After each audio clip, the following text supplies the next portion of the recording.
It is another winning edition of the Kansas City Chiefs Instant Reaction on our 580 Sports Talk video channels, our YouTube channel 580 Sports Talk, and Facebook at WIBW News. The Kansas City Chiefs remain perfect.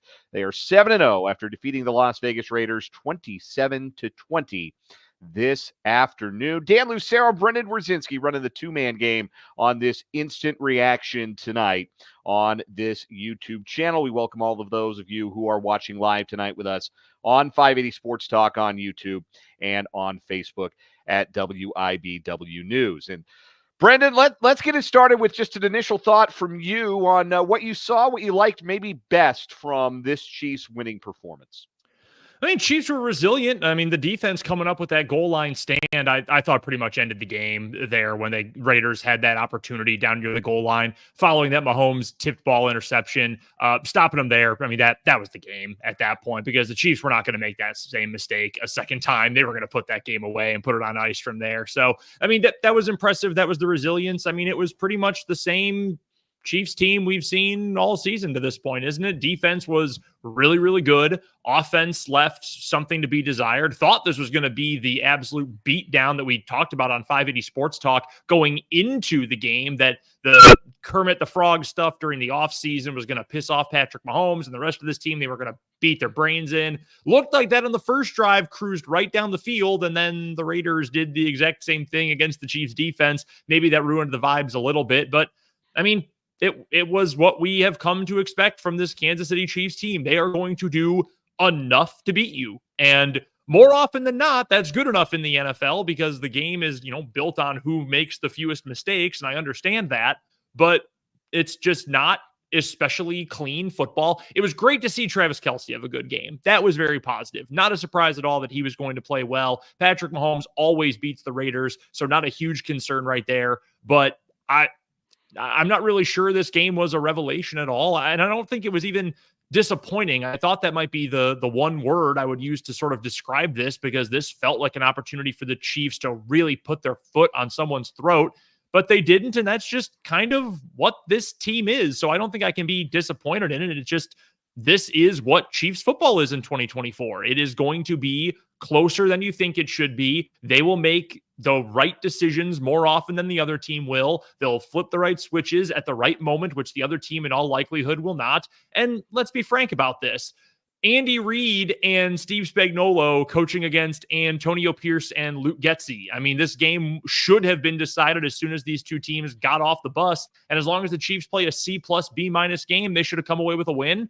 And for the offense, it was better than a C+ B-, but it wasn't a perfect game from the offense by any means. Defense had their flaws, but they were, again, good enough. And again, that's Chiefs football in 2024. So I don't disagree with your broader point that this was not the beat down that I think some people maybe forecast. Certainly they forecasted in Vegas. The line was 9 points at kickoff, Chiefs favored by 9. They were covering that spread until a garbage time touchdown with just over 2 minutes to play. Mm-hmm. You can say, I think they took care of their business. They did not play a very good third quarter. I think that when we talk about the defense, we talk about them bailing the Chiefs out of a really ugly third quarter where they had the special teams miscues. They had the bad penalty on the punt return when they were pinned deep because of a special teams penalty. And the Raiders start at their own 28. Chiefs defense bows up, forces a field goal. Then back-to-back penalties by Wanya Morris. Honestly, one of those holding penalties had been in the end zone. It might have been better off. They would have been better off generally taking a safety. Yeah. Well, real quick, too, that second flag. Dude, if you're calling that a hold, games are going to take 5.5 hours. Give me a break. Let the guys play. Yeah, it was not like Wanya Morris versus Max Crosby was about how you would expect that matchup to go broadly. I actually thought Juwan Taylor did a really nice job against Crosby for the better part of the game. And when Crosby was against Morris that he was more impactful. But you had the penalties, and then you had the tip pass turn into another interception, another one for Mahomes, the weekly Patrick Mahomes interception, though another one you can truly say not really his fault. It got tipped at the line by a defensive lineman that won his matchup and pushed defensive push Trey Smith, good player, right into Mahomes on the pick. So it's 1st and goal at the 3, and most teams are going to punch that in, but most teams aren't working against this Kansas City Chiefs defense. And they repeatedly caved in the line. They did not allow the Raiders to be multidimensional in this game. The Raiders averaged 1.6 yards per carry in this game. Alex Madison had 14 carries for 15 yards. This Chiefs run defense, we've talked about it all year long, how good it has been, how maybe we under-discussed that aspect of football, aspect of defense. It was tremendous again in this game, and it kept the Raiders from really being multidimensional as the game wore on. Now, the Raiders did do some good things in the passing game. Having Jacoby Myers back helped a lot. Not having Jalen Watson hurt the Chiefs. There were a couple of plays where you felt like maybe Joshua Williams isn't in the right spot, or maybe Chris Roland Wallace isn't quite in the right spot on some plays where that would have been Jalen Watson up until he suffered what is likely a season-ending injury last week. So give the Raiders and give Gardner Minshew credit. Like, even the touchdown he threw to make it 27-20, that throws anywhere else, Roland Wallace has it covered really well. Mm-hmm. Minshew, with pressure in his face, put the throw where it had to be. You know, the other guys practice and live in big houses too. You can tip your cap a little bit on some of the plays that they did make, but when the defense needed to stand up and be counted in that third quarter, when the special teams was struggling, when the offense got a little logy, they had that 3 and out, really could have, at 17-10 with the ball out of the locker room, I kind of felt like they were going to kill the game off right there. And then Kelce had a bad drop, Worthy had a bad drop, and you go 3 and out instead of moving the ball down the field on that first drive. But the defense stood tall, bailed them out, and then the offense took care of business from there. They put together that 19-play, almost 10-minute drive that ended in the short field goal. Then when the defense forces the turnover, the one turnover they got, the Chiefs take it down, and they score the touchdown from Mahomes to Worthy. That essentially seals the game. Let's talk about that passing game. You mentioned Kelce in passing, no pun intended. Best game of the year for him, 10 grabs, 90 yards, his first touchdown of the season. DeAndre Hopkins in his Chiefs debut, 2 catches for 29 yards, but both of those catches, we didn't see like the full DeAndre Hopkins. How could we? He's only been a Chief for 72 hours, essentially.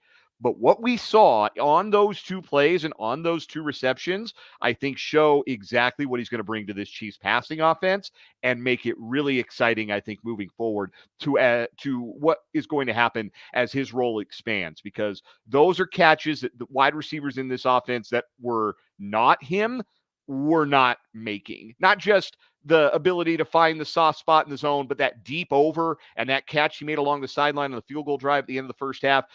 That's an all-pro play right there from a wide receiver. And the Chiefs haven't had that guy. Now they do. And I think it was a really promising debut for DeAndre Hopkins and showed what this passing game can be moving forward. I want to add a quick caveat to what to the point you're making right now about my comments on the offense from a few minutes ago. This exact game, same personnel, same setting, same everything, happens in week 11 versus week 8. Chiefs win by 3 touchdowns. Like, garbage time might get it to a 3-score game. I think DeAndre Hopkins, with a few more weeks in the system, puts up absolutely gigantic numbers in this game against a Raider defense that right now is Robert Spillane, who's a good player but got banged up in the first half, and Max Crosby. And like, Nate Hobbs is fine. Trent Green was really hyping him up, or maybe it was Harlan was really hyping him up at the end of the broadcast. He's a fine player, but this is not an especially talented defense when you take every single piece into account. I think DeAndre Hopkins, with a little more rhythm, gets into the game and puts up some huge numbers. I can't remember which beat writer it was. It might have been our pal Matt Derrick. It might have been someone else on Twitter ahead of the game who made a comment that I'm surprised at how high the over-under total for receiving yards for DeAndre Hopkins is, because we've seen with new wide receivers to the Chiefs, they don't usually get a very high snap count, let alone target count and number of receptions in their first week with the team. And he did indeed go under that number. I think it was 47.5 at some books. But I think you give him a couple more weeks, you're going to see a little bit more freewheeling and freelancing from the wide receiver and quarterback combined.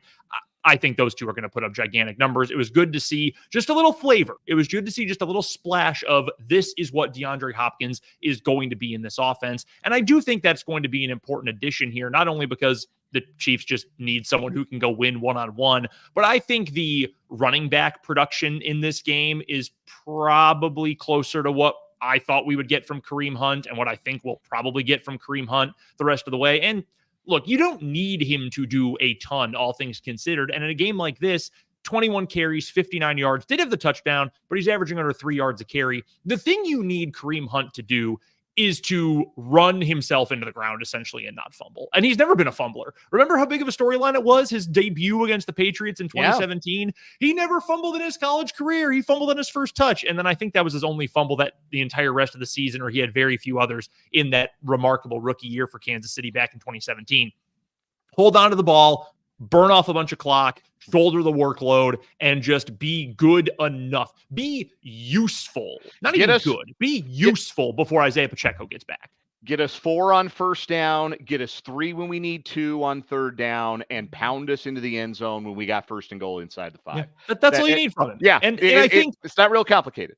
No, you're 100% right. And I don't think he's going to put up splashy numbers. I think we probably saw a little bit of a mirage in his first couple of games, that Monday night game against New Orleans as an example. And that's okay. You don't need him to be great. You don't need him to put up 4.5 yards a carry like you expect and kind of need when Isaiah Pacheco is out there, because they have different roles and the Chiefs know they can get by without anything spectacular from that running back room. And I think this is all going to coalesce into a much better looking and much more productive offense. And he scored 27 points. That's not a wholly unproductive day from the offense by any means, but I think it is going to look a little bit crisper and is going to be more fluid from play to play, down to down, when you have a little bit more rhythm and just consistency and familiarity for DeAndre Hopkins. And when you get Isaiah Pacheco back, because then you can play off the two skill sets between Pacheco and Hunt a little bit better whenever that ends up happening for Isaiah Pacheco closer to the playoffs. So no major complaints. Again, I just think this kind of is what it is for the Chiefs. They're in a little bit of a holding pattern, but I do think the upside by bringing in DeAndre Hopkins is going to show itself a little bit more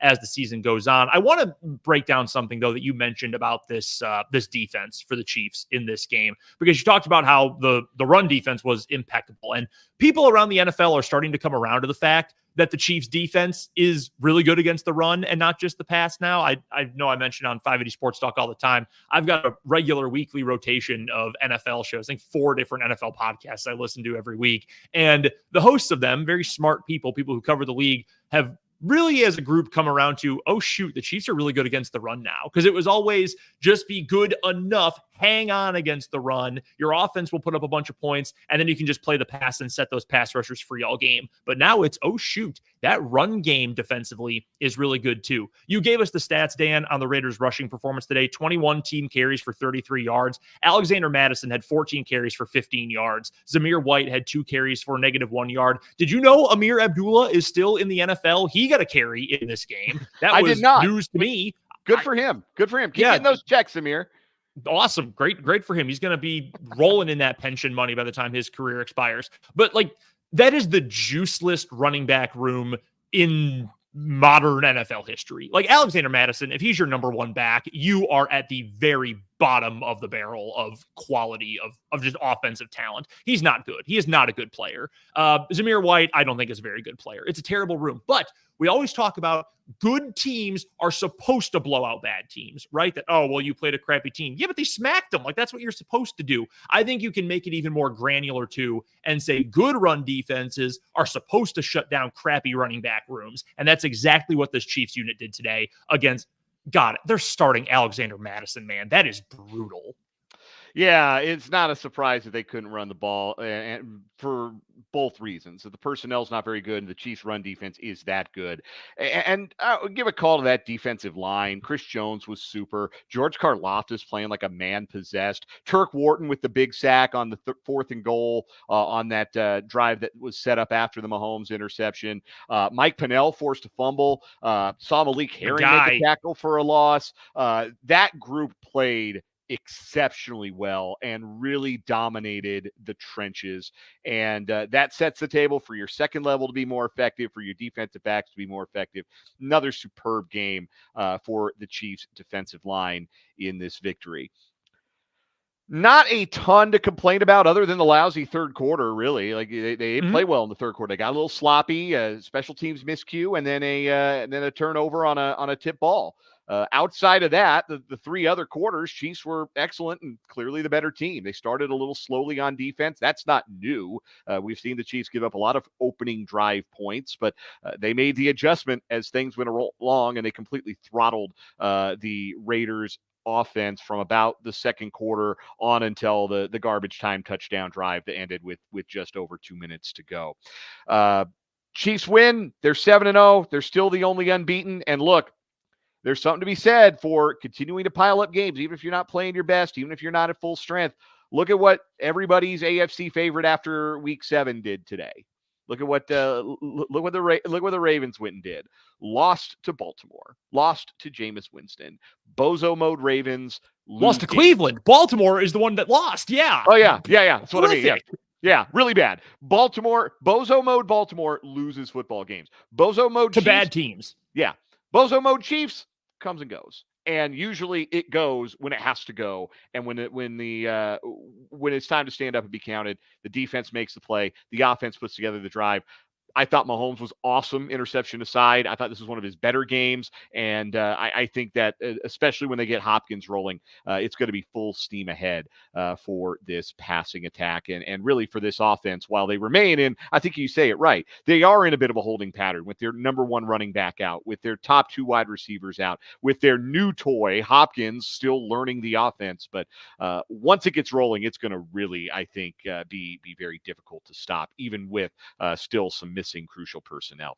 We'll have a lot more to say about this game on tomorrow's edition of 580 Sports Talk. We'll be live from 3 to 6 Central Time on 580 WIBW in Topeka and Northeast Kansas. And, of course, we'll be live on these same video channels as well. 580 Sports Talk on YouTube, WIBW News on Facebook. We'll have plenty more to say about this game, Saturday's Sunflower Showdown, the entire weekend of pro and college football. Our NFL insider, Matt Verderam, will join us, and we hope you will join us as well. For Brendan Dzwierzynski, I'm Dan Lucero. This has been a Kansas City Chiefs Instant Reaction on 580 Sports Talk YouTube and WIBW News on Facebook. Thanks for hanging out with us. Have a great rest of your Sunday night. We'll talk to you tomorrow on 580.